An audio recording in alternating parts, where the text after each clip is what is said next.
So let's get started. I think we may be pretty efficient tonight. So, where's John? I'm here. John, are you here? I'm here. So, first and foremost, let me ask a question, because I've learned something about this election. How many of you who live in Denver have voted? Now, here's my next question. Have you turned in your ballot? Okay? I had 2 people today say to me, "Oh, yeah, it's in the car." Well, that doesn't help us, folks. So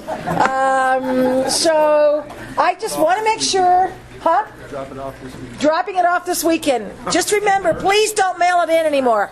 Yeah. Can you answer a question? If you didn't put your ballot in a security sleeve, will they still accept it? Does anybody know that answer? Jake. I don't know. Jake. Should accept it if they don't, they'll let you know, and you have you can cure it, fix that. Okay. Yeah, you're close to the city and county building. You need to go over there. I know. So, yeah, in all honesty, okay, so Jake and John will give you guys all this update, but let me just give you a little reality therapy.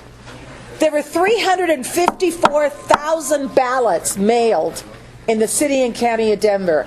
As of this morning, we have exactly 47,998 people who have voted. So, if you know anybody who has turned them in. Yeah. That's right. Turn them in because they may have voted, but their ballot's in their car, and they can't get it there, right? So please, please, please, if you know of anybody who has a live ballot in their house, and Jake, what's the rule on, can you pick up somebody's ballot to turn it in? Yeah, you can pick up their ballot. Up to 10, I think. Up to 10. Up to 10. Per trip. Per trip.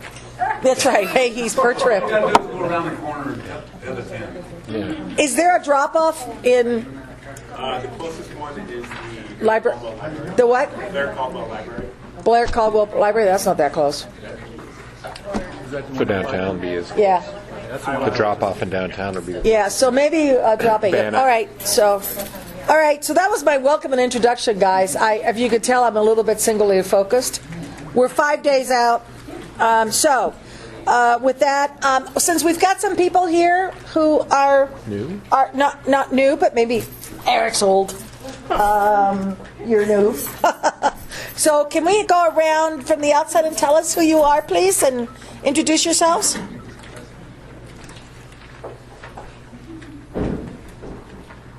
Hi. I'm a senior in CSU. We are senior. Speak louder.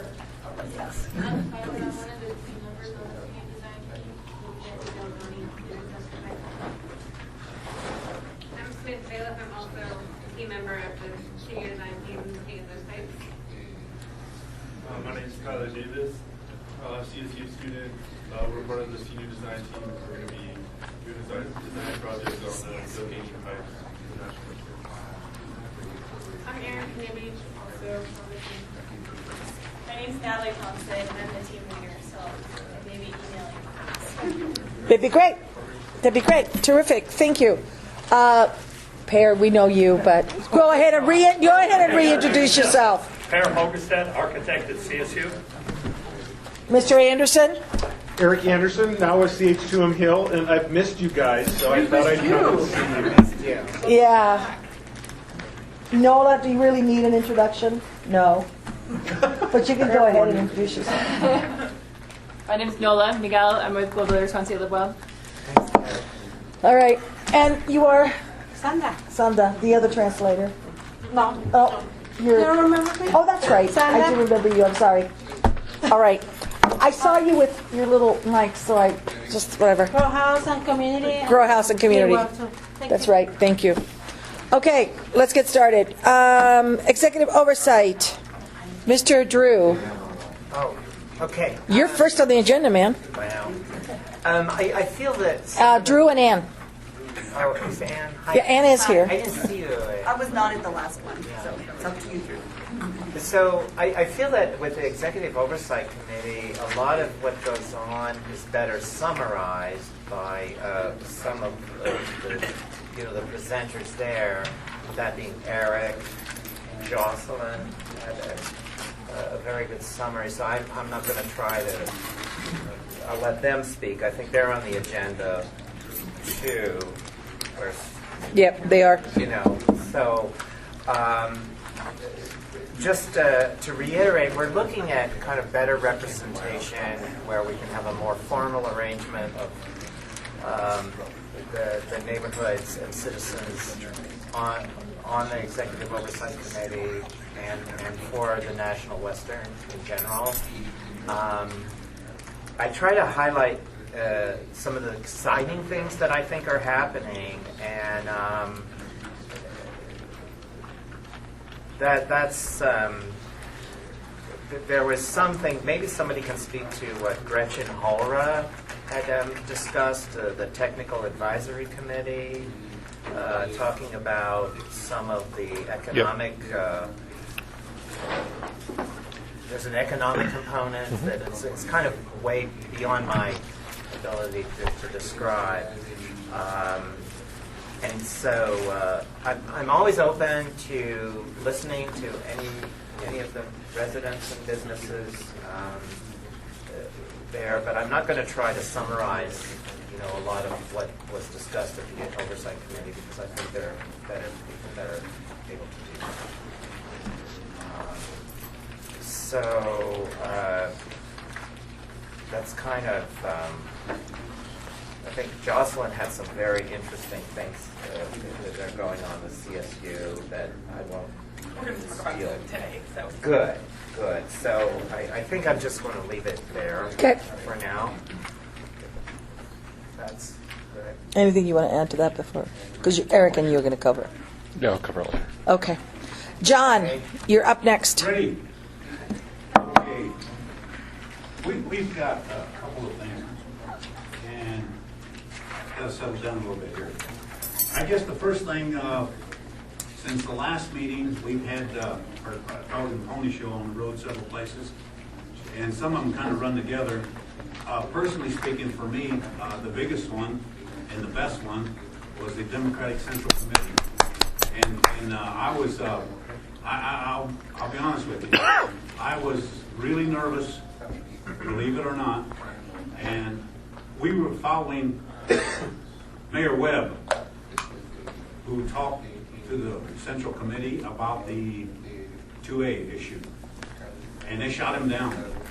So that sent a chill down my spine, and we're following him right next. So I went up, did the best job I could, laid it out to them, and I believe we give them credit where credit's due.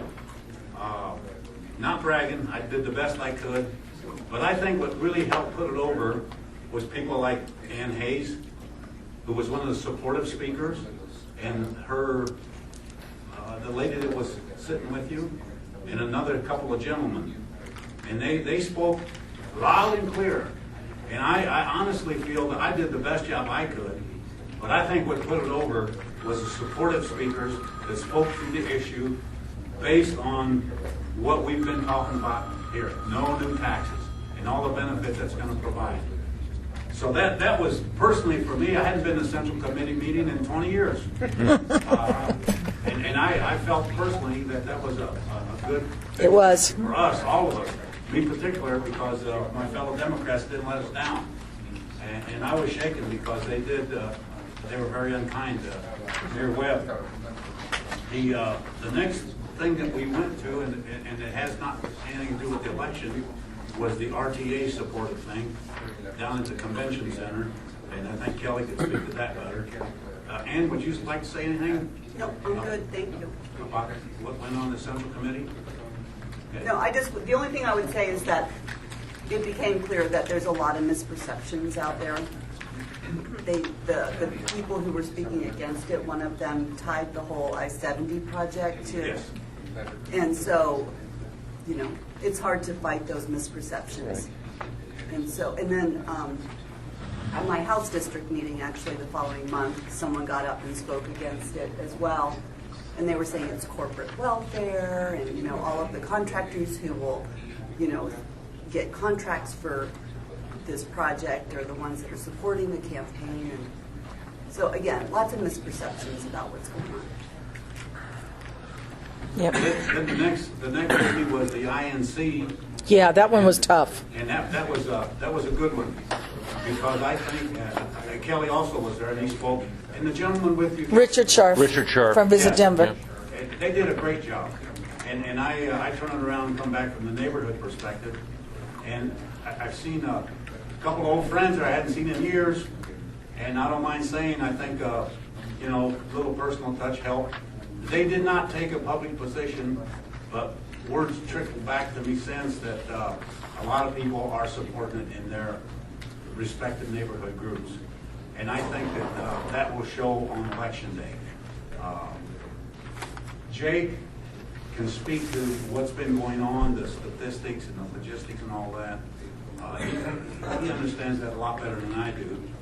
But I'll just tell you what, my personal feeling, I was out on Colorado Boulevard this morning about 7 o'clock, and when you get smiles from people going by in the car, in a chilly morning like it was this morning, I think, and thumbs up as they went by, I think that was really, really a significant push for me personally as far as the issue goes.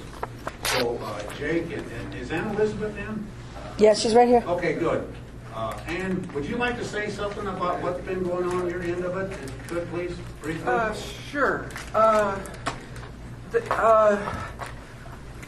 First of all, I really endorse what John said about a personal touch at Denver Inc. At the Inc. meeting. I feel like the people in our neighborhoods are being very thoughtful about this. And as we talk to voters, I really want to see everybody bring 3 or 4 friends and come to the event that's going to be announced Saturday, because we're going to be talking tomorrow. We really do need to get the vote out. And I think I'm very moved, to tell you the truth, in the conversations with just hundreds of people in these neighborhoods that want to see this project step up and really go across a threshold. There's a lot of anxieties that happen when growth happens, and I think that I'm becoming more and more convinced that this committee, this advisory committee, is so critical. And what we're doing with the infrastructure is so revolutionary, that in the best sense, and I think that the response of this election is going to affirm that. So anyway, I hope that doesn't sound too nebulous, but I really, I'm very moved at people's willingness that have been here for generation after generation, and I'm hearing so many stories of people who got their house from their family or their grandparents or what they want, and it's going to make things better. I just, this is a priming of the pump, is what this is. Good. Thank you, Elizabeth. Jake? Do you want to fill in on the phone calls and the door knockings? Yeah, so I'll give you all a the few, stats go in? because we got a few big things coming up these next couple days. So the last time we met, since then, we got our yard sign, we've got literature that's up here, we're on television, 3 ads up that I think everybody's seen at this point. One with the steer in the saloon, we call it the long one, you get the emails too. And then the steer with the mayor popping around town, and then the last one with the Denver Post endorsement, which we were going to get 2.5 weeks ago, 3 weeks ago. We've been online really heavily. Hopefully, you're getting our ads there too, talking about the improvements in the neighborhood, jobs, the economy, parks, the river, and so we're on Instagram, Facebook, Twitter, all of that. We have hit 32,000 doors so far. Knocked out 32,000 doors. Called 28,000 people, which is huge for us. That's going to move the needle quite a bit. On the outreach side, we have 640 endorsements so far. As John said, that events were a big one of the last month. We've been at 100 events last month. So I watched so we got 5 more days. We have a lot of work to do over those next 5 days. As Maria said, 48,000 people have voted so far. We have a really cool thing going on Saturday, which I'm really excited about. So we're going to have our steer from the commercials at the splash show. Kick off the canvas. Then we're going to do a honkin' win with the mayor at 17th in Colorado. So it'll be a really cool morning. I'm going to pass around a flyer real fast for that. We're going to do a canvas kickoff here, just in the parking lot right out front at 10 a.m. on Saturday. I'll pass around the sign-up sheet as well. Where's the steer going to be here physically? Lot A, right Lot 8, Larimer. That's going to be at 10 o'clock. We're going to kick off the canvas at 10, be out on the doors till 12 or so, and then we're going to have a honking wave at 17th in Colorado. The mayor and the steer and 20, 25 folks waving signs. It'll be a lot of fun. It'll be really cool, I think. A first ever. John has over the years.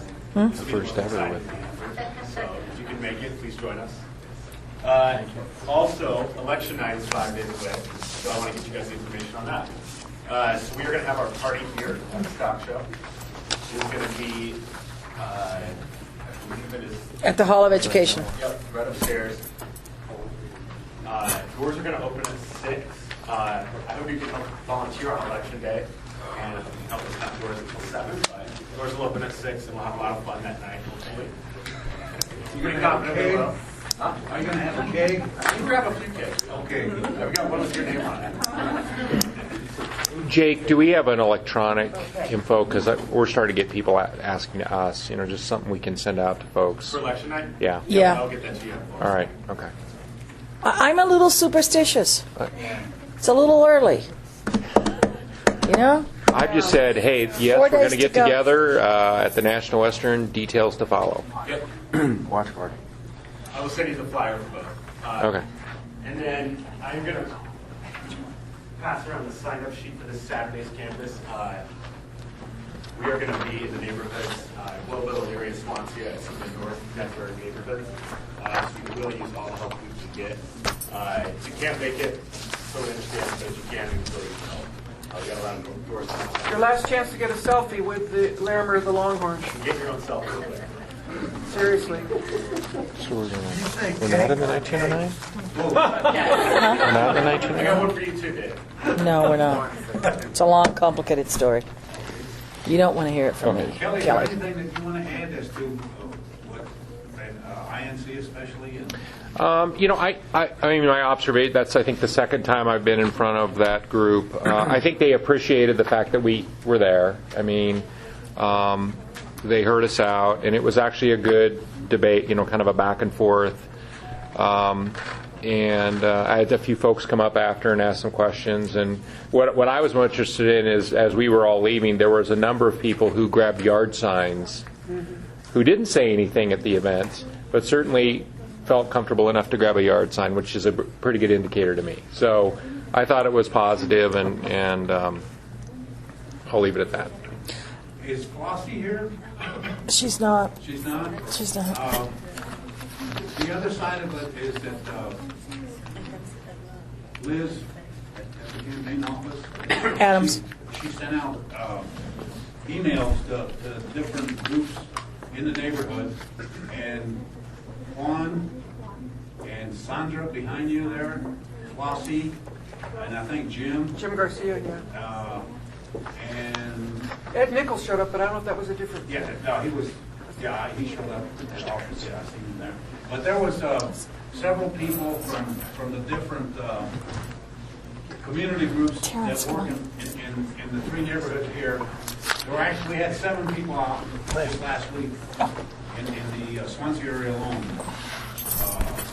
Sandra was one of them, Juan was one of them, trying to get other people. So we had some decent response from the groups that do business in the neighborhood here. And want to make sure we appreciate what they've done and ask them, now's the time, just do a little more.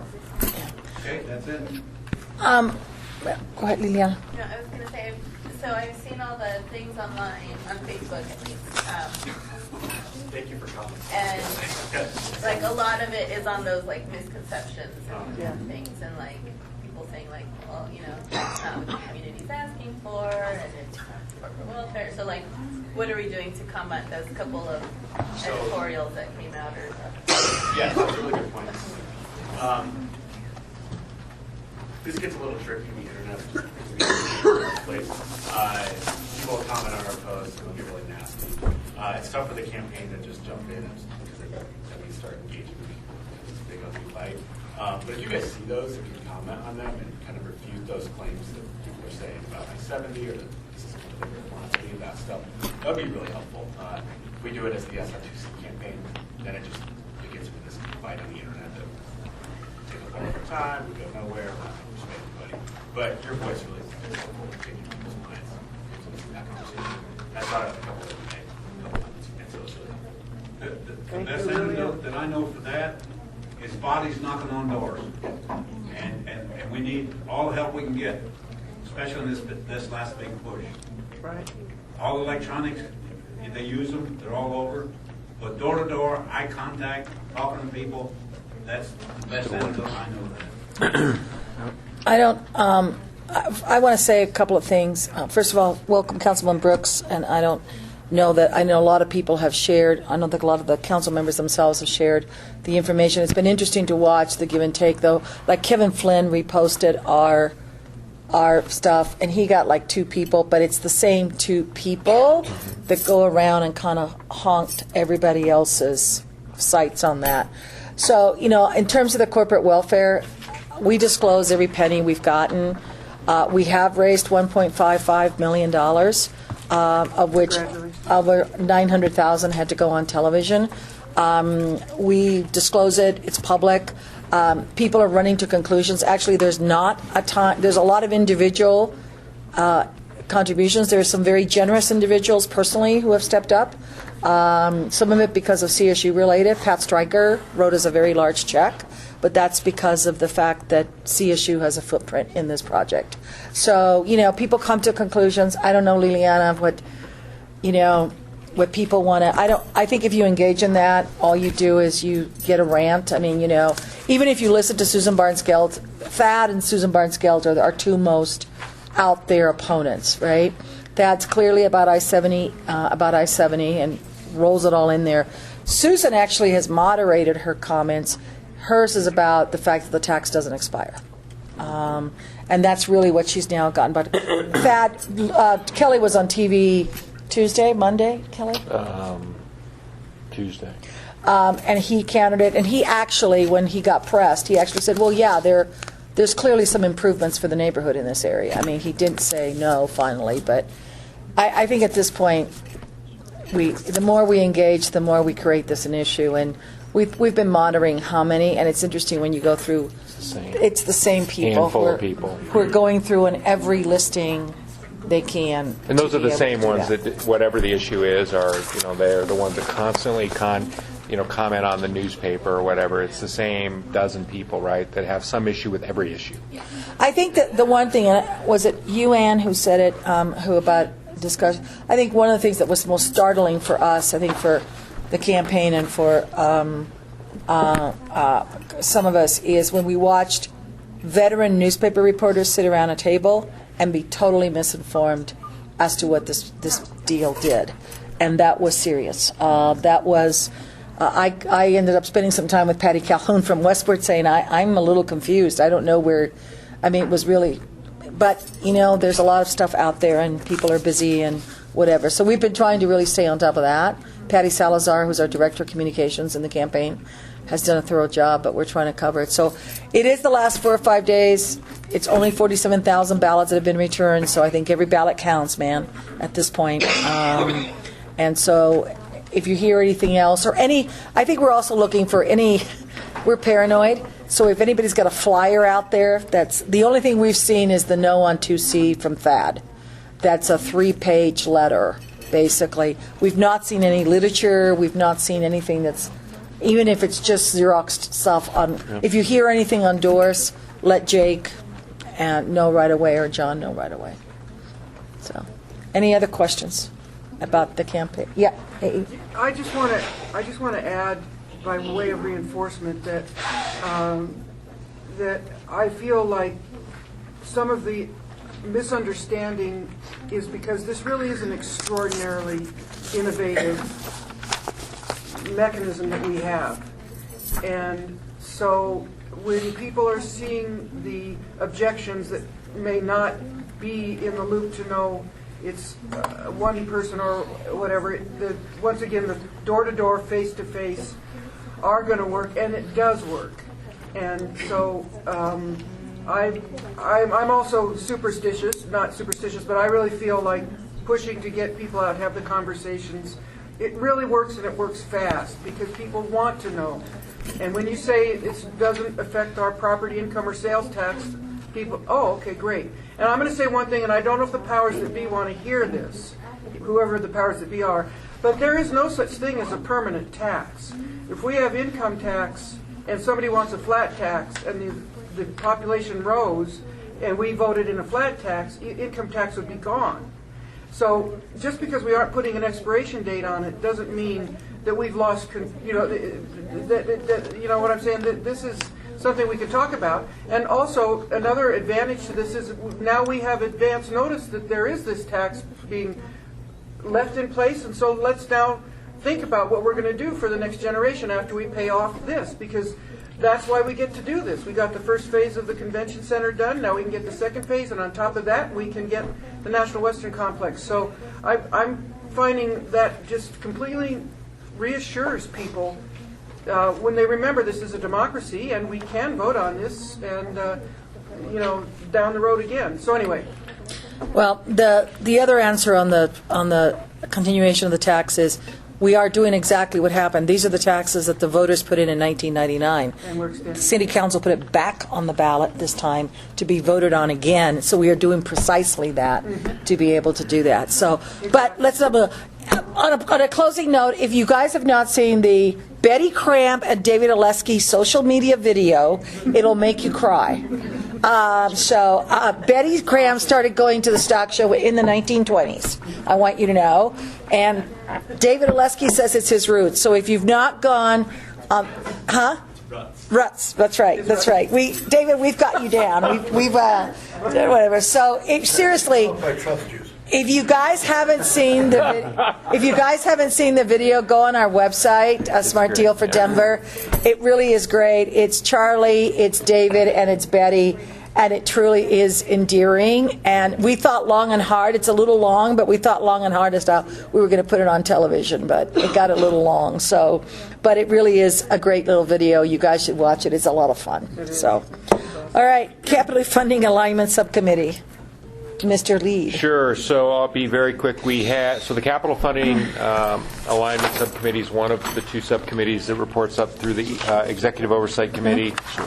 And so we had our kickoff meeting here a week or so ago, and it was, it's a fairly technical group. There's, lawyers, and we have bond counsel and outside counsel. And that group, the intent of that group is literally to align the different funding streams that will come in, via the state, through the RTA. CSU's got funding that will come through the state through House Bill 1344. We'll have the lodgers and short-term car rental tax and other streams of funds that all require a legal framework to make that work. So the focus of the CFAS right now is making sure that we're getting the things ready we need to get ready for what would be the first issuance of funds for the Convention Center and the National Western Center. And so there's work with Eric and our team with the city's team to make sure that they understand what the amount needs to be for the first issuance, which would happen probably sometime in the first quarter of next year. And then all the technical things, bond counsel, all the documents need to be prepared for that. So it'll be a lot of that kind of having bond counsel in particular and the city's legal counsel working through preparing for the issuance of funds. And then we'll have some tricky things to work through with the state on the RTA money, and I'll give an update on that here in a minute, and how that money flows into to our issuances and how that money gets collected and accounted for, because that money is going to be collected by by DURA, the Denver Urban Renewal Authority, and then we're also working through then the legal documents that we'll need to have in place with the National Western and CSU and others on other funding streams and how those come back into the project. So those meetings, and I'll note this. We're going to do this electronically. This is we've put all the dates for the Executive Oversight Committee, CFAS, and EPAS on here. If you don't, I have more. And this was Tricia will be doing this, my assistant. So this is as of the 29th, so she'll update this weekly or as it changes, and we'll also post this electronically so folks have it, Just grab one. the information on each of the committees. Who needs another one? Okay? You just want to roll right These in? are public meetings, right? These are all, These are public meetings. so the Executive Oversight Committee, CFAS, and EPAS are all public meetings. We will have a conference call EPAS. number you can Looks like a call toll into line. that we will get out to everybody. So if you can't make it physically, you could at least call into the bridge number to listen in. But we've had folks showing up to meetings, and most of the folks that have shown up are folks from this committee. So I think, post-election, we'll probably have a lot more folks start to show up. And we'll structure the meeting in a way where, we'll probably build in some public comment time should we start to get more folks to show up. But yes, all meetings are open to the public. Meeting minutes are posted. And the business of these committees will be done in the open. Okay. EPAS. Yeah, we want to know why you're calling this EPAS. Event Programming Advisory Subcommittee. I know, but it sounds like a little toll thingy on your car. Did I get the They're I-25? all legitimate. You know what? I think I support the aesthetic and branding questions always. If there's any, We are going to have a competitive branding RFP go out in the first of the year, so we can certainly look to enhance the names of the subcommittees. But I think I want everybody's creativity to be encouraged. Okay. I realize this may be a small thing, but truly, I hope we have some open competitions for the branding too, maybe in the neighborhoods and stuff. But let's consider this a hint of what we could do. Sure. So CFAS and EPAS were written out of my head for matters of efficiency. How about That's that? fine. But I'm always open to changes. And with EPAS, if you Yes. have plus one, it's free Yes. down So here. no meetings.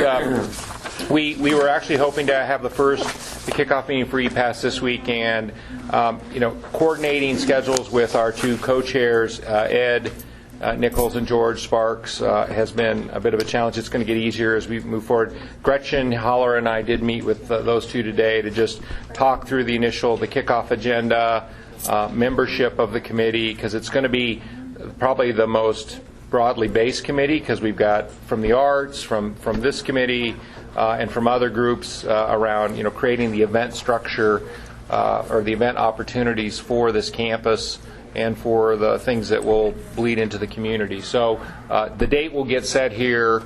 We will have a meeting in November, a kickoff meeting in November before Thanksgiving, and then every other month EPAS will meet. And there'll be work in between meetings of whether it's an arts group or others. And there's a lot of interest. We're starting to get calls from folks that want to participate from groups outside of even this group. So stay tuned for more on that. Great. So, yeah. and I know that I hope I'm not being considered a pest about this, but Kelly, I appreciate the forward progress.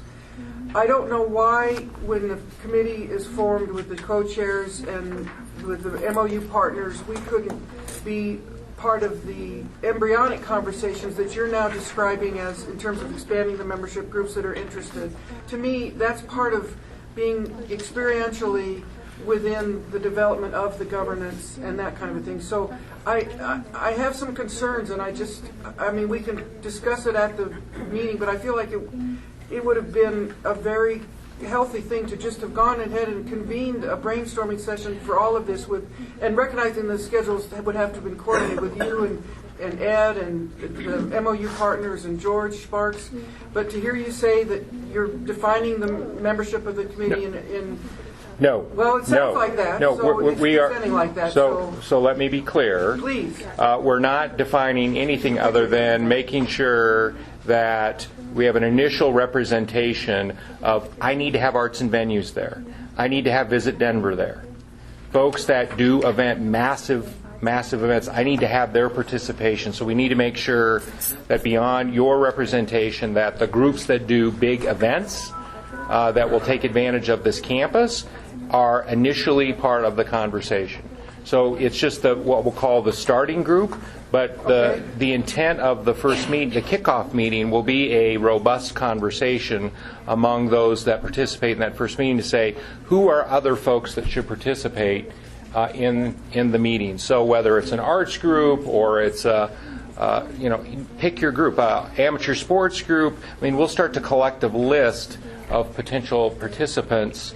And then as the committee, as we lay out a schedule, because there'll be deliverables that committee will need to hit as we march towards building a year-round program, that we can be kind of topical, so we can build in making sure that certain folks get invited, or we have the right folks around amateur sports. I can think of 20 different groups just around amateur sports if we want to include amateur sports as an event opportunity at the new campus. So those can be topical in nature. Arts, God, we could fill this room with arts folks that are interested in talking about the range of arts. So the goal for the first meeting will be is there's kind of a baseline group of folks, and then to have a conversation as a group to say who are other folks that should be added to a list as part of a bigger conversation.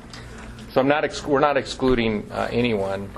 This will be the most robust, and probably this group's going to meet and will evolve. I mean, this group could meet for years, leading into the not just the event programming that will happen on the campus itself, but things that might move into the neighborhood and expand into the neighborhood, either branded events or non-branded events that are a result of conversations that take place within that event group.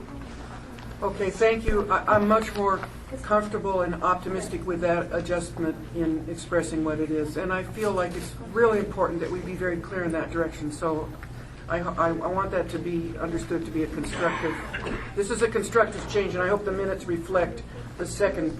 We're taping this, so the minutes will reflect it. Because it does matter how it's presented, because it's not just what will be coming into the neighborhoods, and it'll be what the neighborhoods are rising and expressing in part of it, as part of it too. So understood. Right. Okay. NWCC updates. Ms. Jocelyn, you're up. Okay, so I hope that you guys all grab these two handouts that were over on the table, but let me know if not. First, there's this one, just to give you an update, that we've created sort of a new flyer that has CSU-specific material on it. That has sort of a map on the back that has the three main facilities that we're contemplating. And the one that I wanted to talk about today is the water resources facility. So as you may remember from the master planning process, this building is on the east bank of the South Platte. It's slated to be sort of right at the intersection of National Western Drive and the new Betty Cram Drive, right kind of where the bridge comes across the river. You can see that on the map there. So western on the western side, eastern side, sorry, of the river. Yes, eastern side of the river. It's north of Betty Cram. Yeah. So if you've got this, you can see where that is. No, it's my briefcase is underneath. So we had thought that we would think about that facility sort of later in the process, but with the changes in sort of where our funding is coming from and thinking a little bit more about the phasing of the project, and since the restoration of the South Platte and the construction of those bridges and National Western Drive is in the first phase, we've switched to thinking more about what the programming of that building should be like. And have accelerated the process for looking at that, in part because the process for getting state funding via the COP mechanism means that we have to submit certain things to the state, and sometimes we have to do that. There's only one opportunity per year to do that. So we're backing out from when we think this building will be constructed and figuring that we need to actually get at least a rough sense of what is going in this building in terms of programs now. And so we're looking at kind of a May deadline for getting that approved by our Board of Governors so that we can then send it on to the state.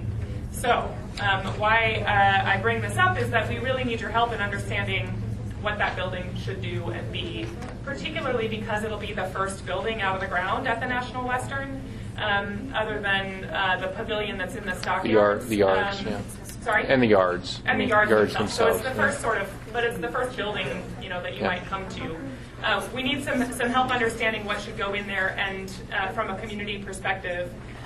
So we've had some initial conversations with PAIR helping lead the charge up on campus. to talk to our faculty. What is it that they want to do? What ideas do they have? So we have some rough ideas from them. We also held one meeting down here with people who work in water, so Denver Water, Metro Wastewater, Greenway Foundation, people who sort of are really specific about water, and got some ideas from them. So that kind of framed out these areas that are on this other handout. So outdoor education, events, learning space, innovation space, collaboration space, and research and discussion space. So those are some ideas, but they're really preliminary. They're pretty broad, and so we're looking to get a little bit more specific about what that means and how that can incorporate community needs and interests. The themes that we've also heard are not going to be surprising to you because we've been talking about them for a long time, but things like the connection between water and food systems, water and social justice, environmental justice, the history of water in the West, how we might train the next generation of water professionals, and then things around water policy and safety. So I think while this building does sort of have a water theme, I would encourage you all to think about what this space could be. You know, yes, maybe it has something to do with water, but maybe it doesn't. So, you know, what is it that we can put in there that will be useful in the short term, given that we have a number of years before additional buildings are built? So some questions that I have for you all tonight are really focused kind of on, you know, what do you see as being a short-term need that could be met by this building? What are long-term needs that could be met by this building? And maybe that includes programming that is done by CSU and maybe it doesn't, or by the other National Western partners. It could just be space that is used for other community events that are happening now that need a new place to be. And then thinking also, how can we draw audiences not only from the neighborhoods around the National Western, but also from all of Metro Denver, all of the state, nationally. You know, just thinking about how we bring people to this place and how we have them see what's happening at the National Western in the surrounding neighborhoods. But almost most importantly at this point, I really want to know how best to engage with you and how best to engage with other people who are not in this room right now to make sure that we hear a lot of ideas and that we really understand what needs this facility can meet. So much like we have done with other kind of deeper dive topics, I would suggest that maybe we have another session with the CAC, a working session where we get together and where Per comes with you know, all of his architect's tools, and we do a lot of drawing and we figure out what it is that this group sees as most important to go into that facility. So, you know, that's one opportunity for us to take a deeper dive on this, but then I would also ask for suggestions about other meetings that are happening that we can come to and ask for input, other groups that we should get in front of, ways that we can engage people who are not here tonight. So, John? That was a lot. I would like to make good on a promise I made at the INC meeting, Kelly. You recall the question about water that the people in Washington Park have? The big question is the reprocessed water and the saline content, what effect it's having on the trees. And I think that's a big issue, not just in the Wash Park area. That's a future issue that we're all going to have to deal with. Because I know I may not see it.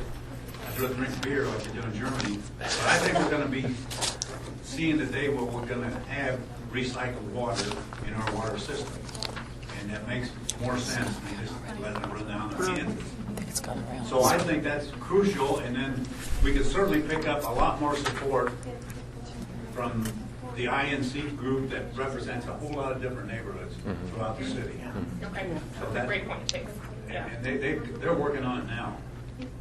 How far and how much, I don't know. Yeah, it's having a big impact on certain tree species. Yeah. That's a great thing for us to think And about. I'd love to personally invite them. Ann? Well, I'm sure that you're going to have lots of displays that would be geared towards grade school children, just to teach them. But I think one of the things to include, which I think it's very interesting when I did my own research on it, not having grown up in Colorado, was just understanding the whole reservoir and continental divide, system of collection of water and how it gets divvied up and water law and all that Right, kind of the stuff. water courts. Yeah. Actually have a mock water court. Fascinating stuff, and hopefully you can incorporate some of that in. Invite Ken Salazar, he's a water attorney. Yeah.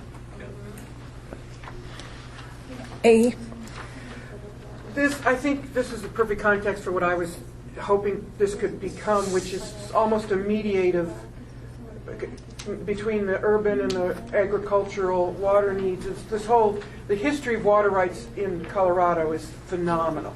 And I feel like we're headed for some things where water rights per se has a lot to do with whether we can build cities, whether we can have agriculture. And so if we can somehow have something that helps us have that conversation, I think would be incredible. And it fits with what you're saying there. Yeah. Carrie? Great to see that there's indoor-outdoor event space, of course. And then in terms of the Learning Center, Ann mentioned K-12 education, but I think thinking much more broadly about just continuing education, especially for water professionals, and how do we use this resource center to attract people from around the region, from around the country, and even around the world to come learn about the latest developments in conservation, sustainability, water law, whatever it might be, to be able to host those type of events even right at the site and right at the facility. John? Bruce Randolph School, Erica Martinez and myself have made contact. Betty and I was at the school last year, and they're just anxiously awaiting. I talked to one of the teachers today. We're going to try and get them involved in the campaign, but we just didn't have time to put it together. But they've expressed interest, and I told them at some future date we would extend an invitation to the classes there, and it would certainly fit in to your. And they're ready to get plugged in right now. I think.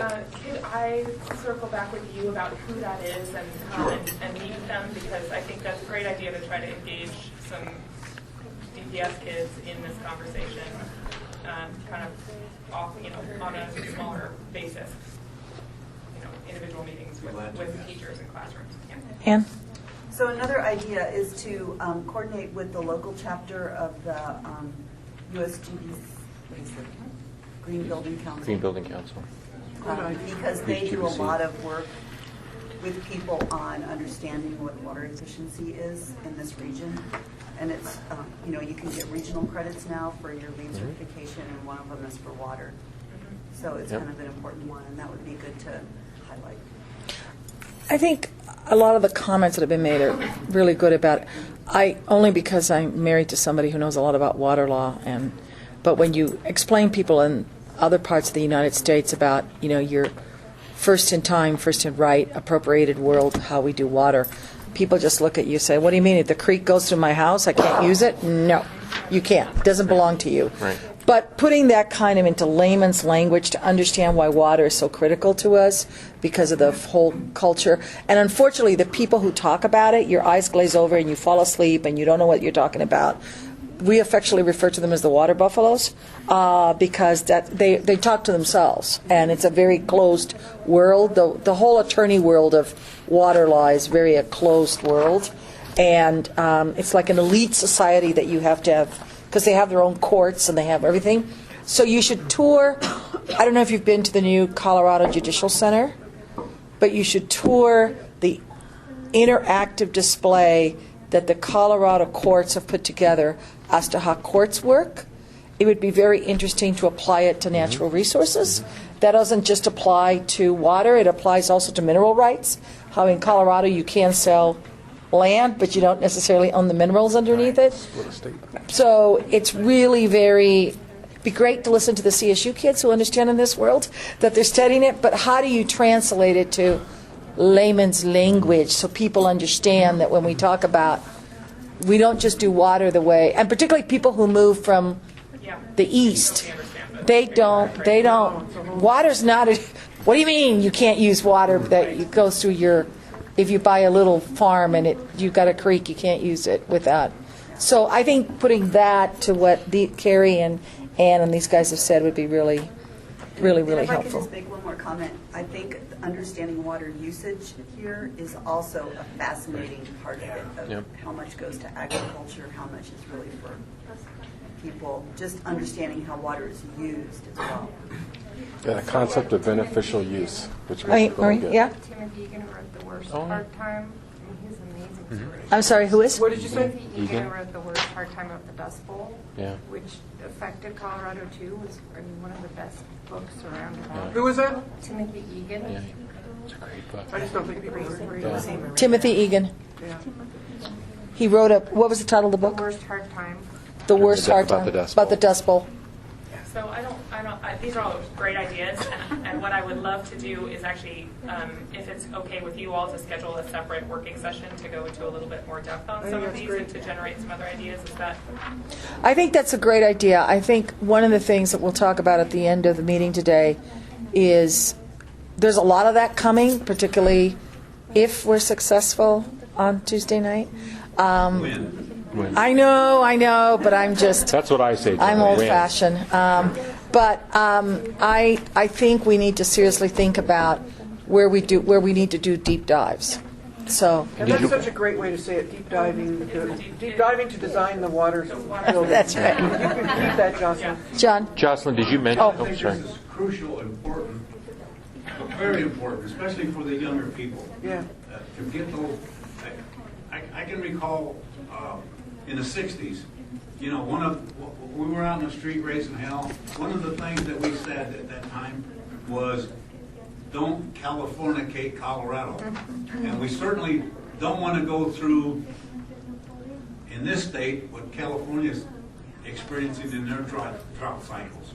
And we have, I think you're sitting on a potential gold mine of education that needs to be dispersed in every possible way that we can. You know. It's crucial. Thank you. I appreciate that. And I would also just ask that either tonight, now, or as it occurs to you, feel free to send me an email with suggestions of ways that we can come out into the community and have this conversation with other folks who are not here. Because I think that's going to be really critical to understand, what can this building do in the short term that is or is not related to water. That starts to get people to actually come to the National Western once the infrastructure is there and they can come through here. We want people coming even before all the rest of the buildings are built, and we want to make sure that it is designed in such a way that it meets existing needs. What's the movie that just came out? The water-related one? Yes. The Great Divide? The Great Divide, that's what I thought. So maybe what we ought to do is ask, if all of you, I know we all have lots of things to do, and we're not certainly doing it between now and Tuesday, maybe we'll get someone at the museum to screen it for us and have you guys come, and you should all do it. The Chamber did an event. I think Leadership Denver's done an event and are showing The Great Divide, which is a new movie that it's a documentary about water in Colorado. Carrie. One other idea too, I think most people think of water in the liquid form, but thinking about water, particularly here in Colorado, that comes down as snow, and how important that is for our mountain communities in terms of economic development and the ski industry, but how important that is then when it melts off into our rivers and into our reservoirs as well. So I think including all the various forms of water. I think that's a great idea. I have sort of a nerdy vision of being able to play with snowpack levels and see what that does, see what that does. Oh, that's interesting. Or how much snow it takes to create an inch of water. Right? Sí, yo visité las instalaciones que están aquí en la Pecos del Fast Track, del tren ligero. Sí, del tren. Y ellos me informaron, una señorita me informó que, un oficial de ahí, trabajadora de ahí, me informó que ellos están reciclando el agua que cae cuando las lluvias, y esa sirve para lavar los trenes ligeros. So, do you want me to do it, or you want me to do it? I can do it. Go ahead, let you guys do it, but I was going to say, I know what he's saying, yeah. I had the opportunity to visit the fast track installations, and I was talking to a lady that worked over there, and she was explaining how they use the recycled water to wash the trains over there. It was fascinating. And they're capturing rainwater. And they are using and capturing the rainwater. Yeah. Right, to maintenance facility. Right, it's a maintenance facility. Huh? Yes, We won't. Y Talk about that. esa información pues parece que me educó a mí y le sirve a la comunidad que nos eduquen para hacer el buen uso del agua. See if it does. And that information educated me, and it helps the community to be educated about the good use of the water resources. It's great. Okay, so we will put this on the agenda. I'm sorry, Eric, did you have? And just one, You sure? One last, oh, sorry. Just one last thing for Jocelyn, or for all of us in the movie The Great Divide. You know, I mean, more explicitly, I would say the politics of water in Colorado, because if anybody's ever spent any time at that place down Broadway called the Capitol, water fights cross all ideological lines. There's no left or right in water in this state. It's Western Slope or Aurora versus everybody else, really, in my opinion. But that's another. Or Colorado conversation. Springs or Denver. Yeah. So I know for drinking water. Yeah, exactly. Famous quote. So at our deep dive meeting, we will have whiskey, so that we can appropriately. Just kidding. Actually, that would be appropriate. There's a country song about rain makes corn and corn makes whiskey, and whiskey makes my baby a little bit frisky. Can the last couple comments be struck from the minute? It's on tape, babe. So I guess I would just ask if we could schedule within the next month or so. Okay, can we please wait until after Tuesday? Of course. But in the next month or so, I'd love to get everybody back together, and please do make an effort to come because it's really important for this first building that we really have. And Jocelyn, did you mention Denver Water? I heard. I did not. Okay. But I can. Well, you should. Yeah, I mean, go ahead and start, and I'll fill in. So we have also been approached by Denver Water. They were contemplating, they were planning on putting at one of their other facilities a water quality lab that also had a lot of educational facilities associated with it. And then approached us saying, it makes more sense for us to do that at the National Western with you instead of both of us doing separate facilities, and we could not agree more. It's a great opportunity. They're looking at things to your original point, like we've got rainwater, we've got river water, we have recycled water, we have potable water. So could you have a lab where you have a faucet for each of those and you can test different technologies and do different things with those different water sources? So even getting at that salinity question in that space. So it's a really exciting opportunity from a lab and research perspective, but also from an educational perspective to sort of combine our forces and think about what kind of educational facility we can do together.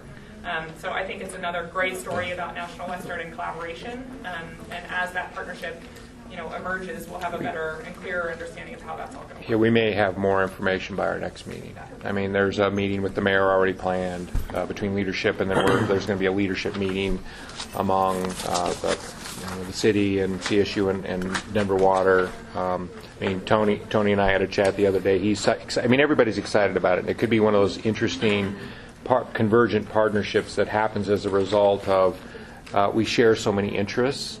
And they have money to bring to the table, and they have, and it's a sizable amount of money. They have credibility. They are the largest water provider in the entire state, and are doing a lot of research and thinking about these big issues like how do we maintain the system.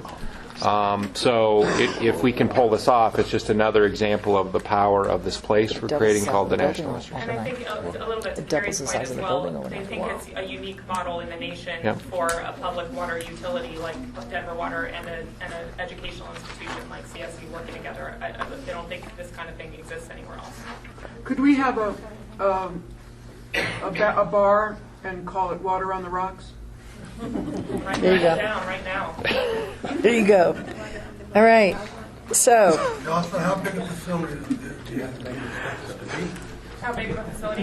Well, we don't know yet exactly how big we're thinking about, in part because we want to understand, like I keep saying, we need to understand what it is what community space that we can provide there that will be functional and useful. And then, Denver Water has a set of needs that they have for their lab space, so we're just starting to get a sense of how big it'll be. But originally in the master plan we had 40,000. The master plan, it's too small It's too small. It's going to be bigger than what's in the master plan. It gets substantially larger if Denver Water came for it. I mean, this becomes a really pretty good-sized building. Yeah.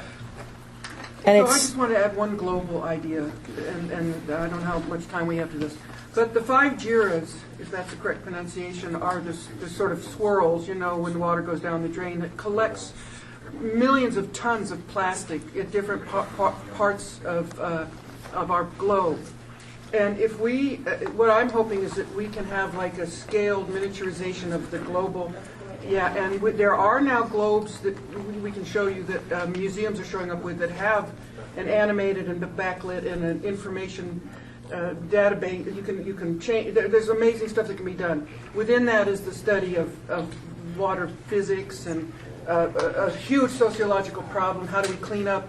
This is where the plastic bags and all. This is a phenomenally challenging problem that contains all the components of many water problems in the ocean. So I'm hoping there's going to be at least one centerpiece, global systems to the water life of our planet thing in this. And that could be a start. Yeah. So all right. I think we should maybe move on, but maybe I think Tara would like to just add something.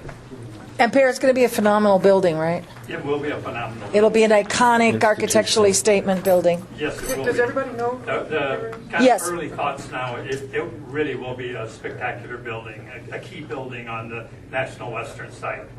I think also, speaking of key buildings, buildings have a soul and a spirit, and they talk about more than just the function in the building. So I'd like everyone to kind of think about what the building could say culturally and through art and things like that as well. Not only water research and water education. There's more to this building than simply that. Carrie. Just a question, what other partnership opportunities are there in particular with the MOU partners? So History Colorado in terms of the history of water in the state, and then also Denver Museum of Nature and Science for the educational piece. We have just begun to have that conversation with them in a little bit more detail. I know that the Museum of Nature and Science has always been very interested in doing educational work along the river, whether that be outdoor or indoor or both.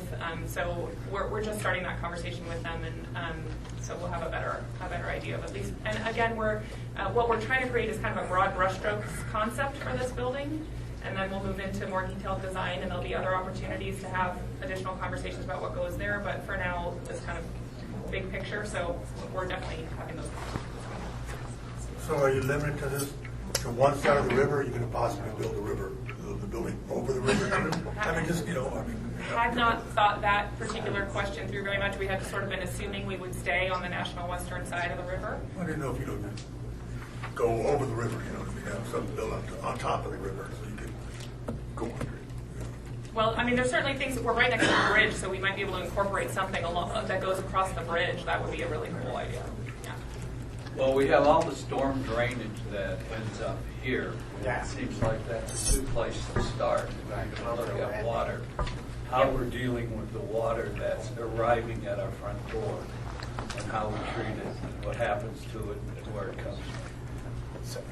So to Nikki's point, I know there's a big Denver it's a wastewater project that the first stage of which is at Globeville Landing, building out that, maybe that's incorporated into that. I don't know how close you are to the Globeville Landing outfall. It's not that far, and so we have thought about connecting the way that is designed to some of the programs that might also happen here.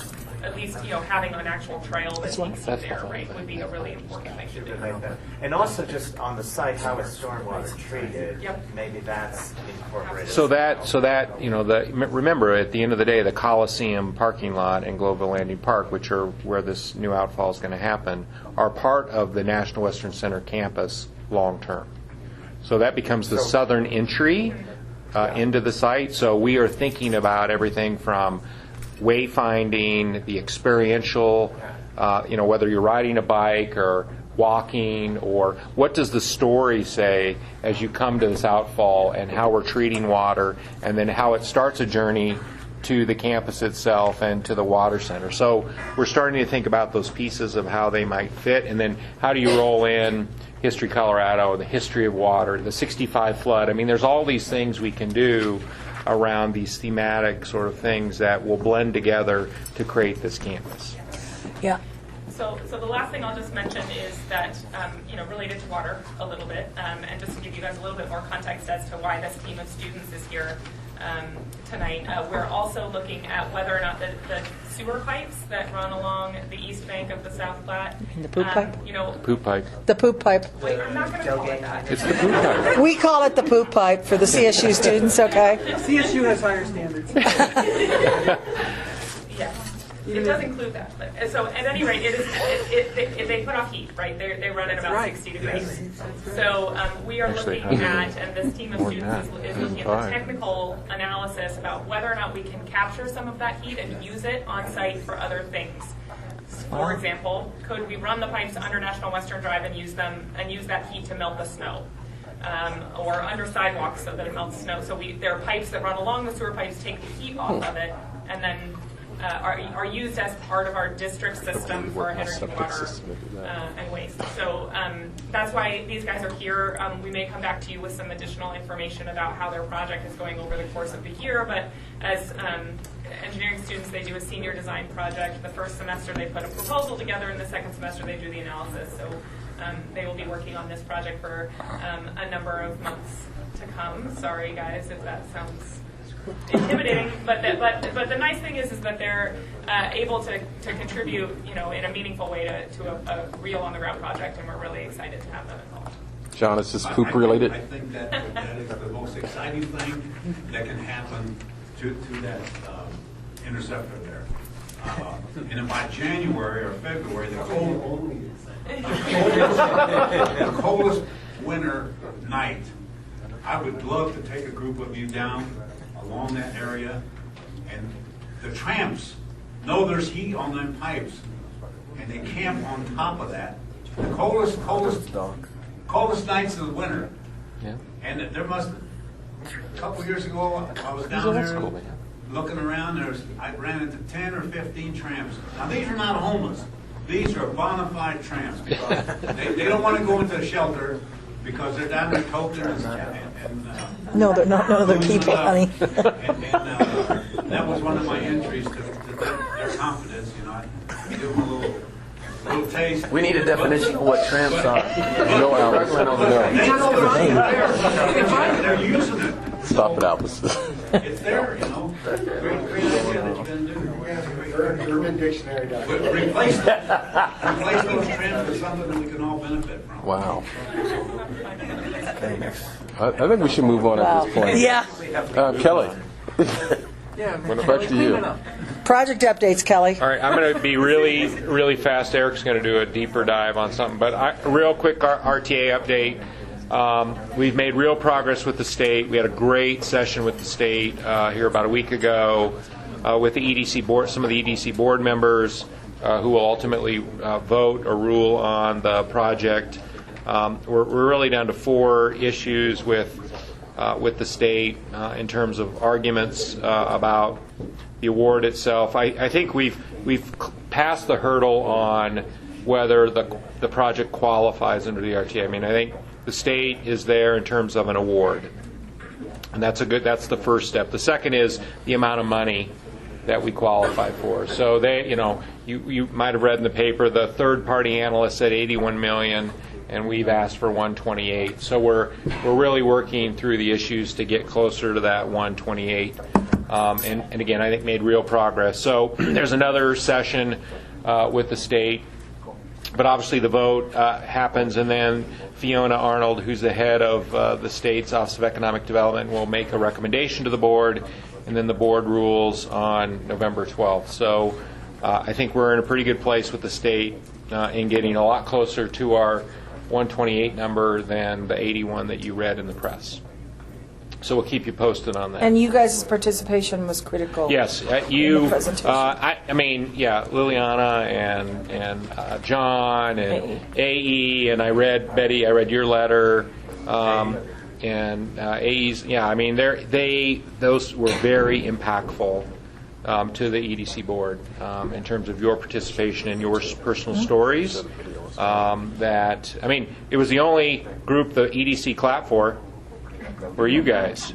So we're boring. I mean, but it had a real impact, and it was really important. So thank you for. Can I just say something real quick? Yeah.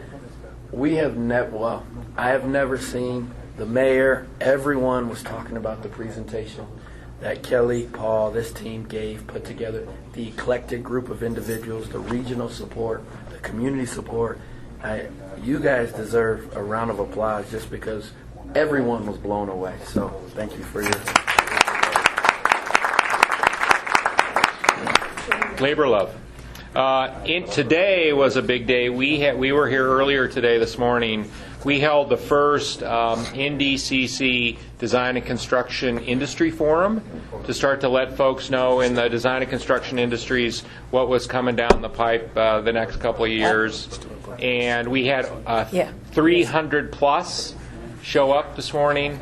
They were in this room. We had tables set up with CDOT and RTD and the Office of Economic Development, and Kiewit was here, and folks could interact with the different projects. Excuse me. And then we had a session in the room here. I call it the Beef Palace. I keep saying the Cow Palace. That's in San Francisco. The Beef Palace. That's a tiered classroom here, just on the other side of this wall. And we walked them through the projects, and they asked questions. But it was folks started to get a sense of what's going to happen over the next year or two in terms of across all 6 of the NDCC projects. Really positive feedback, good energy, and we'll probably do more of those as we head into next year.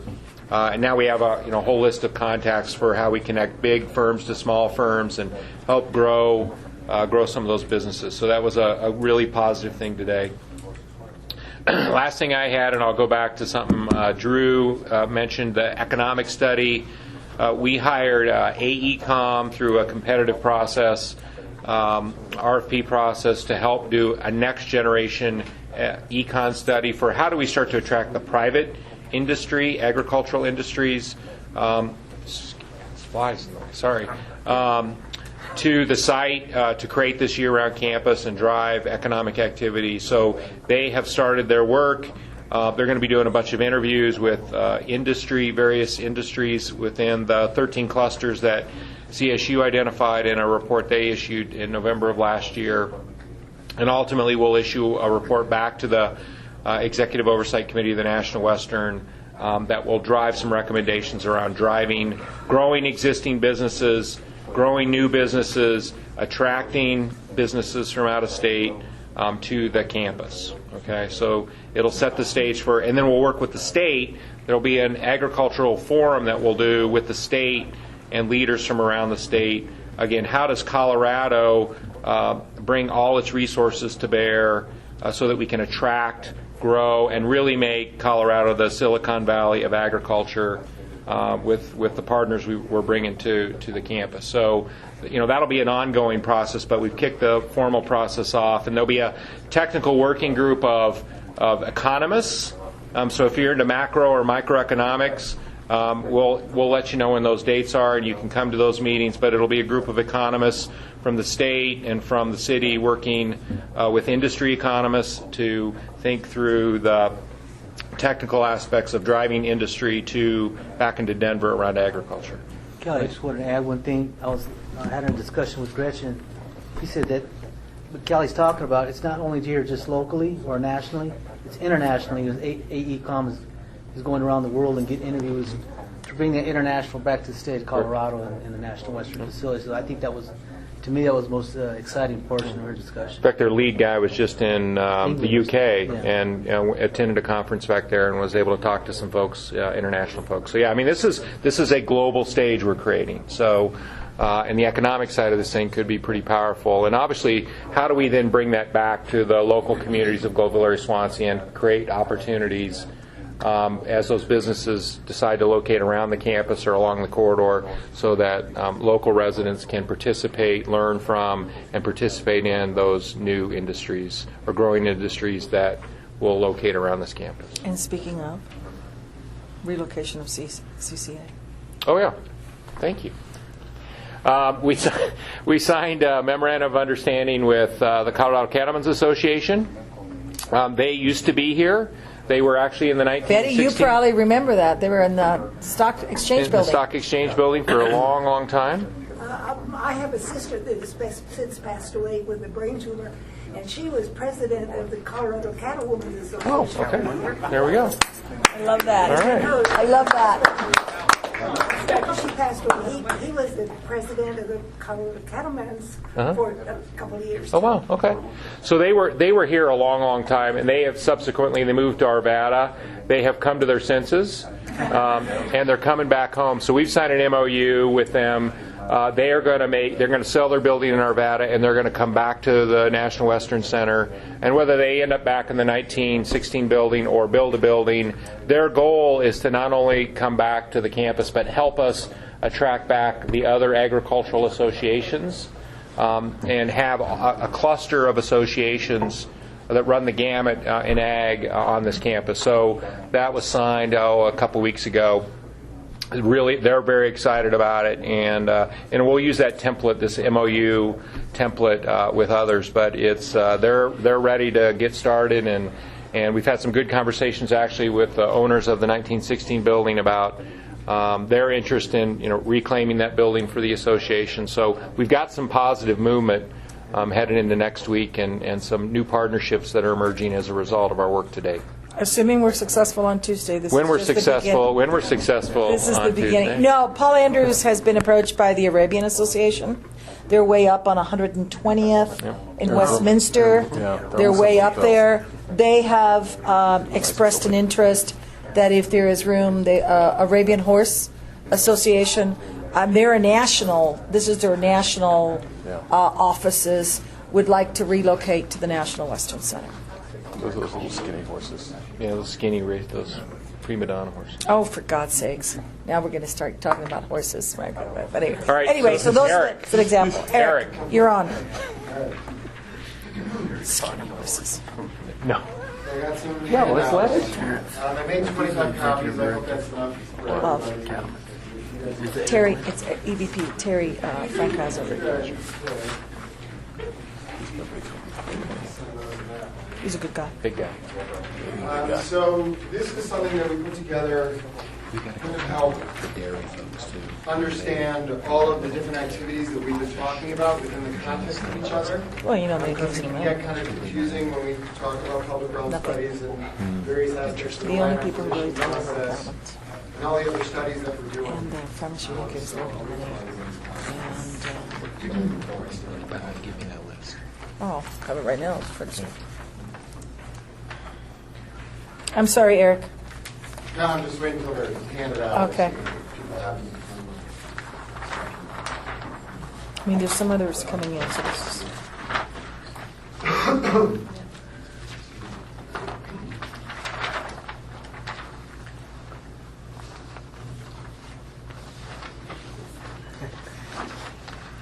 Eric, this is what you handed out at the We kind of unveiled this. slightly improved graphic. Yeah, a little bit more. New and improved. Yeah, there's a tiny bit more detail specifically around land acquisition. Does everybody have one?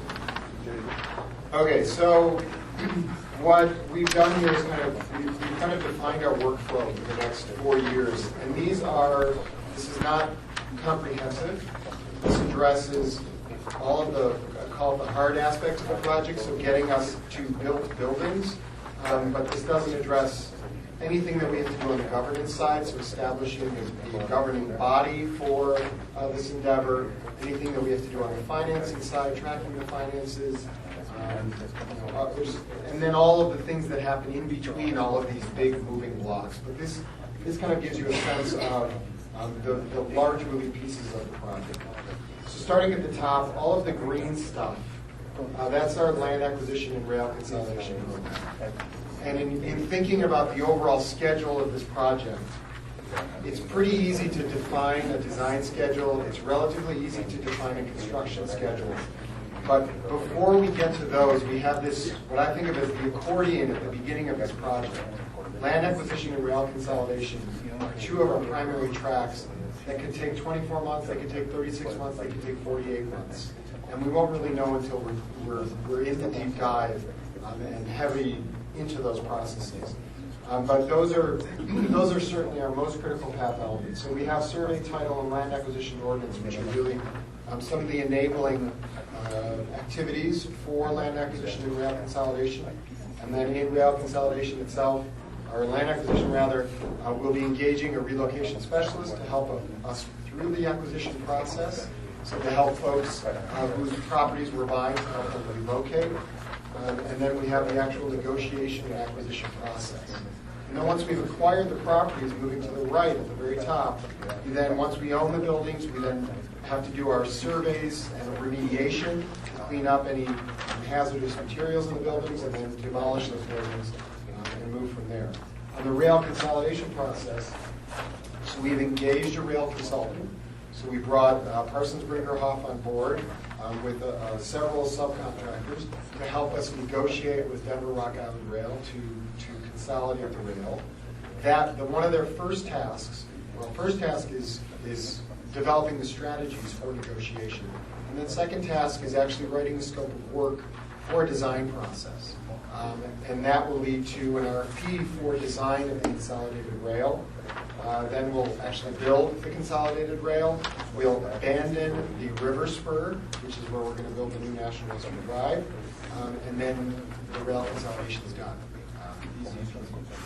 I put at the end of those processes the go, no-go diamond. At some point in this process, all of the partners will have to make kind of a risk assessment at some point in land acquisition, and at some point through the rail consolidation process, as a group we'll have to decide whether those that are bringing the money to the table that are going to have to pay for the large contracts, like the big design contracts for the horizontal, and then the big design contracts for the vertical, at what point in the land acquisition process do we feel that it's going well enough to pull the trigger on those? And similarly with rail consolidation, at what point in the negotiations with Denver Rock Island Rail, in the design of the consolidated rail, do we feel comfortable enough that it's actually going to happen, that we can encumber the funds, that we can spend the money on those big design contracts? But there will have to be a decision-making process among all of the partners on when that happens. So moving down to the brownish stuff, phase one environmental, we've already done. That's kind of the analysis of what we may have in the ground. And then phase two environmental, actually we go out and investigate and see what we can find in the ground. We've done phase twos on all of the National Western properties, as well as properties that are owned by the city.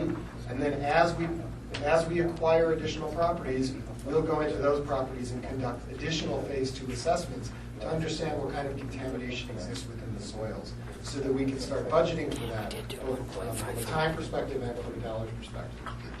And that eventually will lead to the actual remediation, which will start really when we start moving dirt, when we start with our horizontal infrastructure. So the next item down, the preliminary rezoning work. Eric. Yes, sir. I have a question on the environmental. Sure. I understand that you're just doing right now the first phase one environmental, but I think it gives you kind of a general picture of what we're looking at here. What percentage of these properties that you're going to be acquiring have you found issues pertaining to environmental issues? So we haven't, of the properties that we're acquiring, we haven't actually gone in and done any physical investigation yet. Our phase one work, which is really, in the phase one we analyze the history of the complex, we look at historical uses of these various properties to determine whether there might be any risk. So for example, if one of the properties that we were acquiring had a gas station on it, or a dry cleaner on it, or a tannery, for example, those are properties that we know may have contamination, and we really need to investigate those. So I think that it took us a while, but I think actually we've finalized, I'm pretty sure that we finalized or are close to finalizing the report from that phase two investigation. Celia Vanderloop is the person who led that, and I think we're at the point where we can bring that to the CAC. I know, Kelly, I'm pretty sure. We did an initial report, right, and we were finishing the final report. Yeah, so I think we're pretty close to the end of that. We did find, there are certain areas of contamination that we did find within the overall complex. Down at the southeast corner of the complex, we found some contamination. And then In the northwest corner, there was an existing landfill where the Denver Hardwoods building exists, so there's a landfill up there, and there was some additional contamination in the southwest. I'm definitely not the right person to speak to the specifics of it, but maybe when we have that report, final, we can bring that to the CAC to discuss the findings in detail. But there were no surprises. Yeah, there was. nothing that- I think we were pleasantly surprised that it wasn't as dirty as it could have been. But when we start acquiring those buildings, particularly up at the north end of the campus, that's when we'll be able to do investigation into some of the larger parcels that we don't yet own. So next item down, the kind of the bronze-ish items, the rezoning. We've written a new zoning code, National Western Center campus, and we've rezoned a number of the National Western Center owned properties. Once we've consolidated all of the properties that we have to acquire, we'll go through the process of rezoning the rest of them so that we create one cohesive campus under a single zoning classification. So then at the bottom, all the blue stuff. So that's all of the studies that we have to do in advance of design, all the studies that lead to a design process. Because the last thing we want to do is engage in a design process when we haven't absolutely, completely and confidently confirmed what we want to build, where we want to build it, how big is everything that we want to build, what do we want it to look like, how do we want to use the public spaces, is there history that we want to bring into the design? So we want to do all those preliminary studies early. We've talked about a lot of these already.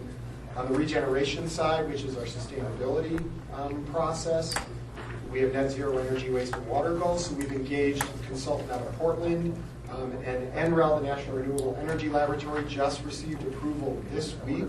The end of last week for funding to fund support for our work that we're doing on district scale solutions for those net zero goals, which is huge. I'm ecstatic about it. So that's one thing that we've got to figure out, and that's going to lead towards our civil design. That's going to tell us what type of infrastructure we build.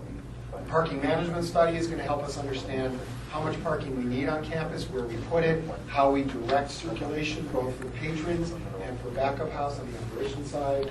Economic feasibility, Kelly talked about. But we got, on the parking side, we got a grant from Dr. Cog, a $200,000 grant that we got the grant. The press release went out today.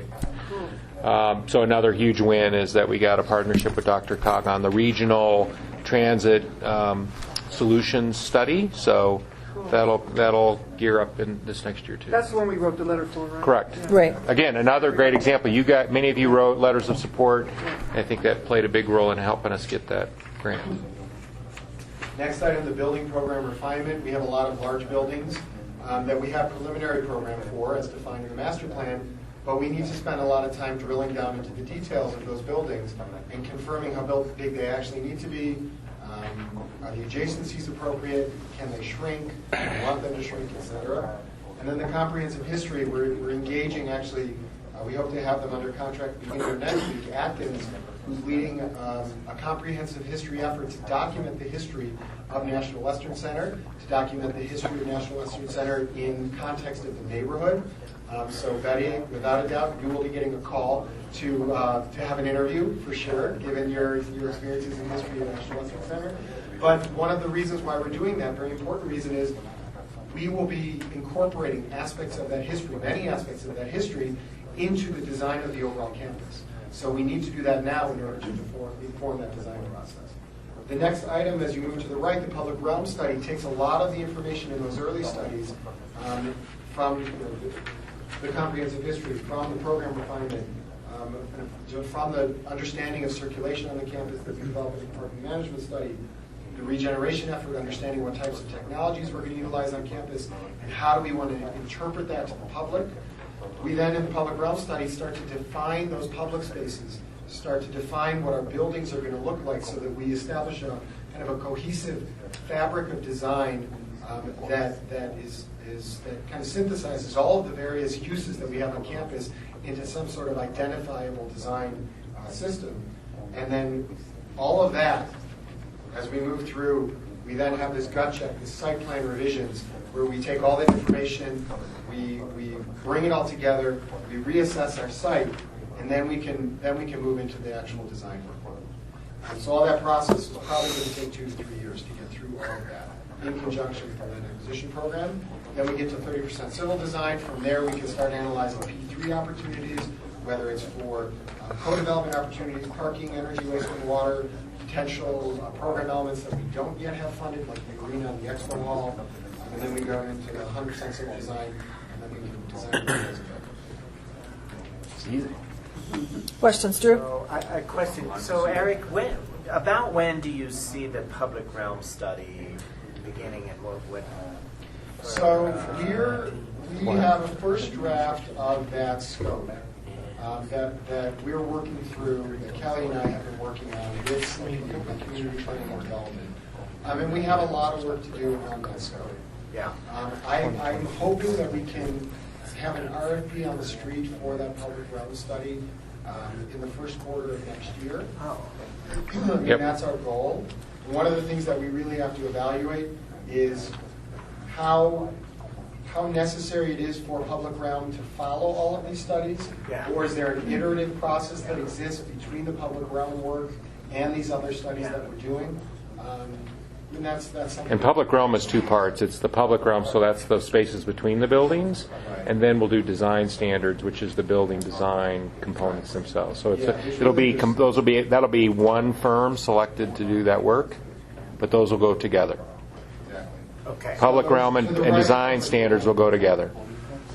Okay, so another question. The parking management study, I think maybe, tell me if I'm not being fair, but I think in the master plan, parking was, maybe Eric Anderson can speak to this, parking was addressed, I don't know, in a pretty elemental way. And I think I'll just say, it's a huge concern that all of the wonderful aspects of this campus and the adjacent neighborhoods, if parking swallows up a big area of this, that really is going to be not so good. And whether it's certainly surface parking to me is just a waste. And we talk all about net zero and sustainability, and then we've got a big giant sea of parking.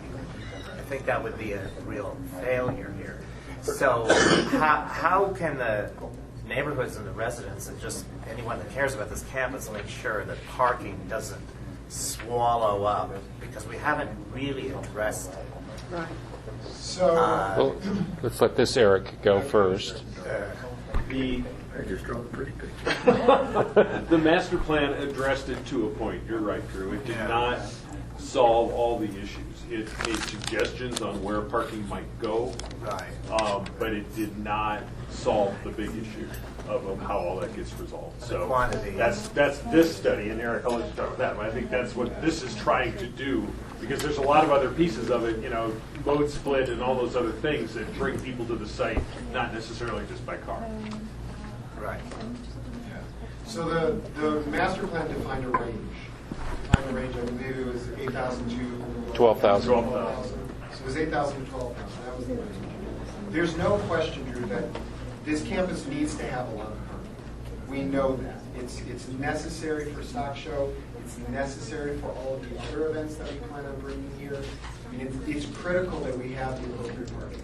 What the parking management study is going to do is it's going to look at not just plain vanilla parking on site. We're going to be looking at, and we actually had a conversation about this today, our goal is to look at this through the most innovative lenses possible, and that's really what Dr. Cog is doing. To look at parking solutions and multimodal solutions that can bring people to the campus in other ways where they don't necessarily bring their own car, in the most innovative ways possible. And our RFP is going to be a national RFP, because we want to bring the most creative thinkers about parking, about circulation, because circulation for the campus is critical, and it's going to be challenging. And that is the purpose of the parking management study. Our goal is to minimize the number of parking spots on campus as much as possible, while still satisfying the needs and not creating any detrimental conditions for the occupants. So we're laser focused, and that's what DRCOG is funding. We're laser focused on making sure that we turn over every rock to understand how can we mitigate on-site parking through creative and effective means. Yes, Go ahead, Jim. And this was something that we had talked about probably a year and a half ago when we got into the discussion of parking. I hear you say spaces, but when you're speaking spaces, that doesn't, to me, it doesn't seem to accommodate the issues of the tradespeople and the people that are going to be bringing animals here and some of the big vehicles that are going to be coming into this area.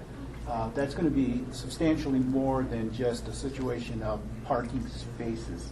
And I guess my concern, and this is just a concern, is if the parking situation really turns out to be a nightmare for these people that are bringing things into our city to display here, they're not going to return. And so I think in this study that you guys are putting together, I think it's very, very important to make sure we're not looking at just spaces. Let's look at how we're going to move these people around and make their visit here to where they want to return over and over and over again. And it's not only just the people that will be bringing in on the light rail and all these other things. You're channeling Paul Andrews. Oh, absolutely. Yeah, it's like, wow. And as part of you're 100% correct. That's right. And as central to the analysis is kind of this bifurcation of what I call front of house versus back of house. So front of house being all of the parking and circulation requirements for all the patrons, the visitors that are coming here to visit events, to view whatever is being on display, and then back of house being parking, queuing, circulation, holding areas for all of those promoters and presenters and vendors that are coming as well. And particularly during National Western, when National Western is really a series of, 8 shows, it's not really one show, where folks are coming in and out every 2 days, and that's central to the study, is to really crack that nut. I mean, to figure out how we make that work better than it is right now, and in a way that enables people to come back and doesn't impact the community. So, building on that, the plan is to attract at least 100 additional events a year, and with lots more livestock, I think, with the equestrian center, et cetera. So I second that. I also, when I hear you, when we wrote the letter, when we went after the DRCOG money, as I recall, and I may be thinking of something else, but I associate a conversation this group had regarding scoping this to include traffic, wayfaring, and when you say you're laser focused on the impact of parking in the Western Center, it was to be laser focused on the impact of parking in the Western Center and the adjacent neighborhoods. And I think Drew was, bringing that on to the arena again, which I appreciate. He's our hero because he spotted some things on the map that were default parking structures. Your hero sandwich. But anyway, the thing is that if I thought we were going to have a conversation, which we're kind of having now, about scoping the DRCOG study so that it reflected the dynamics of problems that are in the master plan that have to do with the quality of life in the neighborhoods relative to the commerce, optimum commerce relationships with the project. So is that expressed in the scope, and how far does that go? And one last thing I heard that I thought was very intriguing that you put in certain terms that would be helpful here, I think, at the OEC, the Executive Oversight Committee, was that you're talking about to different parts of the city about possible parking off-site of the National Western. It sounded like you were getting some cooperation and you had some good ideas in that direction with all our new transit and everything. Yeah, I mean, that's all part of it's central to the DRCOG aspect of the study, is that look at multimodal. And with multimodal, we look at the off-site parking opportunities where potentially we utilize a circulator to bring folks to National Western from other off-site areas. that could be working not just serving the National Western, but potentially serving other areas of activity. Right. How do you partner with Rhino, the new business district? How do you partner with the ballpark neighborhood so that you could leverage, the Coors Field parking lot and other lots, so that we're not having to build all this parking, and we can get people to where we already made that investment. So the study's much larger, and it takes the Dr. Cog piece is really a regional approach, right? Of how do you leverage those assets for the benefit of not just the big events, but year round. And to your first point, the analysis of parking necessary for National Western takes into account all parking locations. So it's not looking just within the boundaries of National Western, but it's looking realistically at how many people do we need to accommodate, how much parking do we need to accommodate within, how many people do we need to accommodate coming to National Western, and where are they going to park? And being cognizant of if there are pockets within communities that they're going to spill into, then that's something we need to address. So that's critical as well. You in effect do that, some of that now.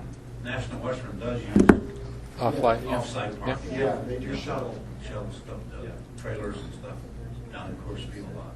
Well, we even have a satellite. We even tie up the Jefferson County Fairgrounds for big stuff. So that's how much we travel around in terms of it. So it's bigger than just Coors Field. We tie up the Jefferson County Fairgrounds.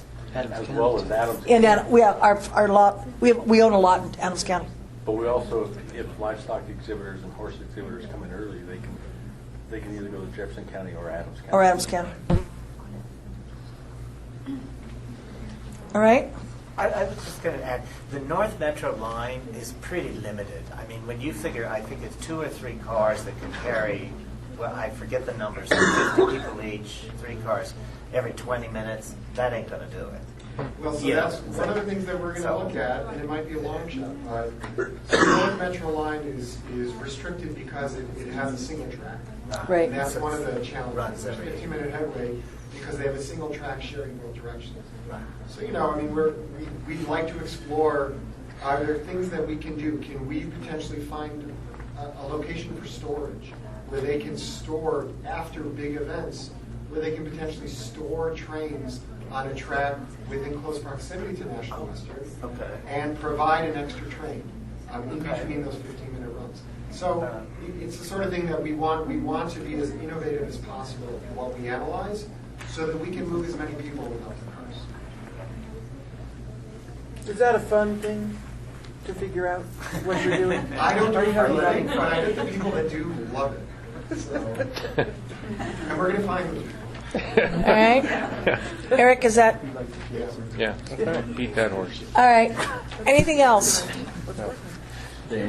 Any announcements, discussions? Oh, I have a question. How do we do corrections on the minutes? Because there are some inaccuracies that... Send us an email. Okay, and then, okay. You might... Will you send it to Roger and copy me, please? Sure.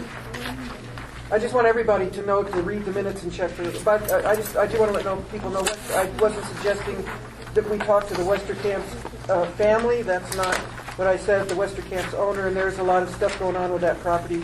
Those that were here in the discussion last week, there's a couple little things Last week? that historically, yeah. Last month. Last month, yeah. How time flies when you're out of the zone. Yeah. But anyway. So is there some timing when we could talk about the stormwater and the park and how what Public Works is planning to do? So here's my, let me float a suggestion for the November meeting. First of all, we can't meet the last Thursday in November unless you guys all want to come over to my house for Thanksgiving or something like that. Okay.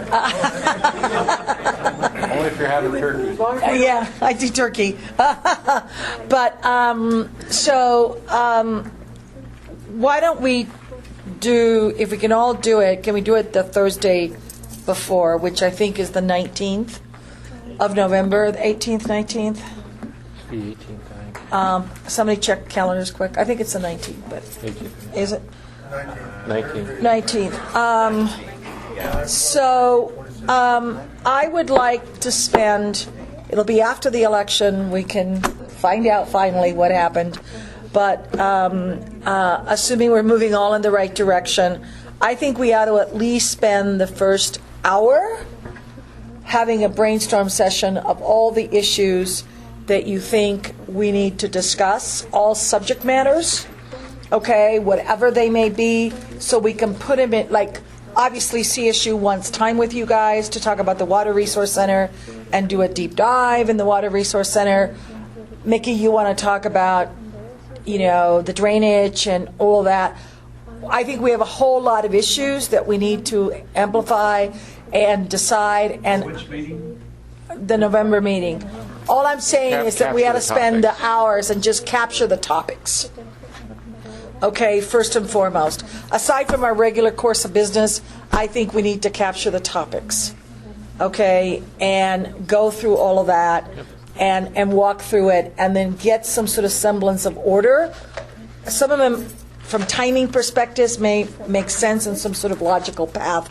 Obviously, you guys are going and blowing on all cylinders on your Water Resource Center, so that may go up to the list, but I think we need to figure that out.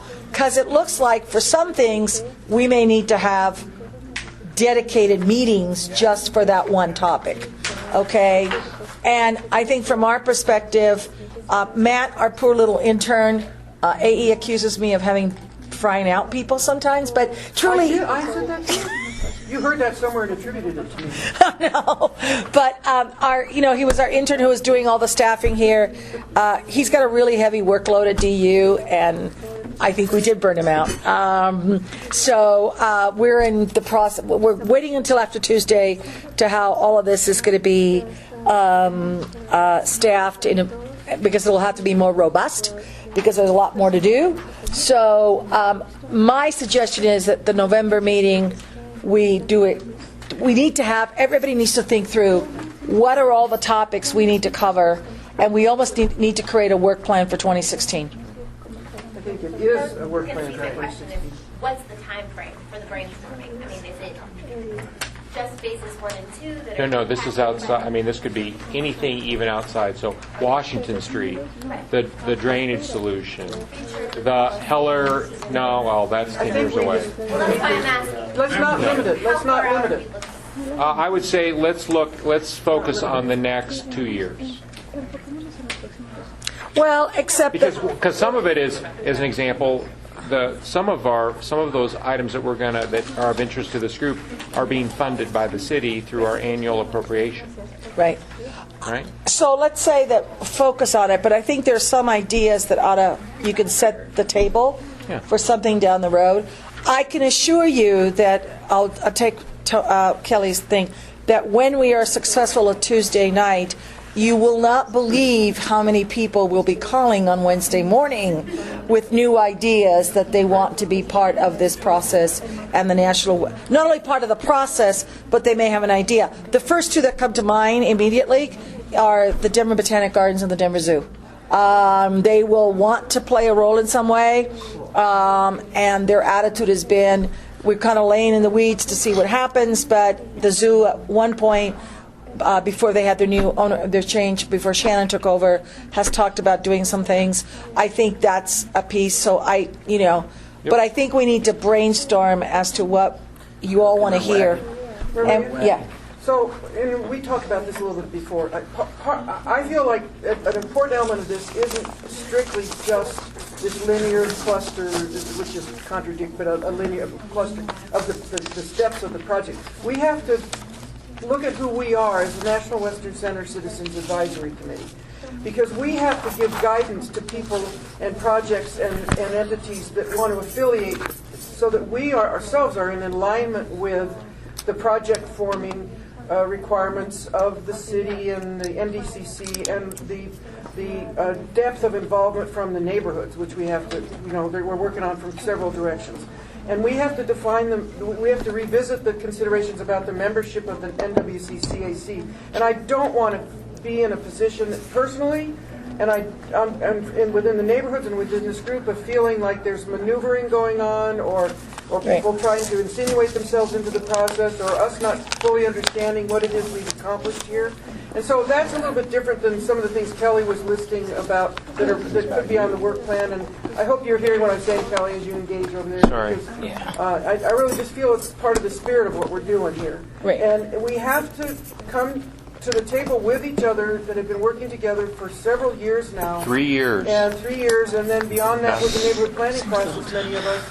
And we need to really get clear about this. And I'm sorry if I seem intense or in angst about this, but I am, because we need to lead this in a way that has to become cohesive, and I think a little bit more procedural relative to what we're doing, and that will just become one of the topics. Yeah, no, I think that's right. Juan. Yo nomás quisiera recordarles el sábado, primero, en la visita del señor Michael del Mayor. I would like to remind you about this coming Saturday about the visit for the mayor's microphone. The canvas, yeah. The canvassing. Yeah, sí. John, gracias. I want to make a comment. We made a real good attempt to try, 2 months ago, I said that we were going to contact the bishop and see if we can get him online with the election. And Dennis Gallagher and I had been in communication for some time. We met. Well, it didn't happen. And I want to apologize that it didn't happen. I don't know why, but we'll find out. And you see me running over here, and I invited a pastor from one of the smallest churches in the neighborhood over here, and I did that deliberately. I wanted him to come and see what actually goes on in this committee meeting, because in view of what the discussion took place here today, especially the water, I think it's important, and I want to continue. I haven't given up on the bishop, especially now. We can use him and the network to spread a lot of information. And after we win this election, I'm sure that I'm determined to have him come in here and sit with us, so that they can see what we have been doing and what potential this whole effort has. So I just want to reassure you that we didn't make it to get the bishop to help in the election, but for information, I don't know why, if I have to go to Rome and get... I was going to say, don't you have a pipeline to Pope Francis? God is on your side. That's right. Write a letter, a directive to the bishop. I don't have much luck with religious people, I guess. Got it. One final thought. One thing, for example, that at some point, and I've talked to Richard Scharf about this, as part of our brainstorming session in November, one of the things we also ought to do, Carrie, I think it would be really helpful for this group to get a briefing on Visit Denver. We are partners on this ballot issue, and what Visit Denver is now going to start learning about us as much as we are them, orienting themselves of how they integrate into this facility. So at some point, I think we need a full-blown presentation from Visit Denver. So, okay? All right, guys. Thanks. We'll see you Tuesday night. See you Saturday. Oh, yeah. Gracias. El sábado.